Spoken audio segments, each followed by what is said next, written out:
কমিশনে আসলে কমিশন সিদ্ধান্ত যে জানাবে কবে নির্বাচন হবে।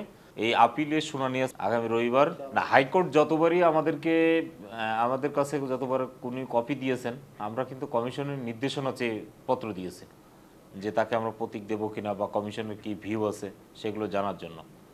এবং আমরা যেহেতু এখনো পর্যন্ত পাই নাই, কমিশন যখন বলবে যে তাকে প্রতীক দেওয়া হবে আমরা দিয়ে দেবো। আবার যখন কমিশন যদি না বলে প্রতীক দিয়েন না, আমরা দেবো না। বিভাগে তো বলাই আছে তাকে প্রতীক দেওয়ার জন্য, যেহেতু ইলেকশন কমিশন এখানে বিবাদী সঙ্গত কারণে সেখান থেকে তো সিদ্ধান্ত আসতে হবে। এইটা বলা সম্ভব না।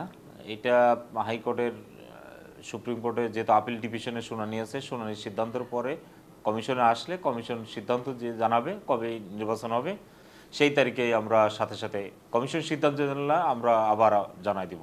এইটা যশোর সদর উপজেলা একটা বড় উপজেলা, যেখানে অনেক প্রায় 6,07,000-এর বেশি ভোটার, এবং এর সাথে অনেক কিছুই, একটা ইভিএম ইলেকশন হবে, ইভিএম সংক্রান্ত বিষয় রয়েছে, কার্ড কাস্টমাইজেশনের বিষয় রয়েছে, এবং সাথে সাথে এখানে খরচের একটা ব্যাপার আছে।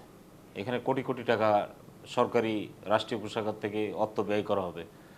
সঙ্গত কারণে আজকে 2টা পদের জন্য করলাম, দেখা গেল যে এইটা রায় আসলো 15 দিন পরে আরেকটা পদের ইলেকশন করা, তখন কিন্তু ডাবল খরচটা হয়ে যাবে।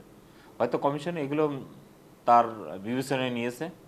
এবং যেহেতু আবার এই আপিলের শুনানি আগামী রবিবার, যেটুকু জেনেছি যে শুনানি আছে, দেখা যাক কি সিদ্ধান্ত আসে তারপর বলা যাবে।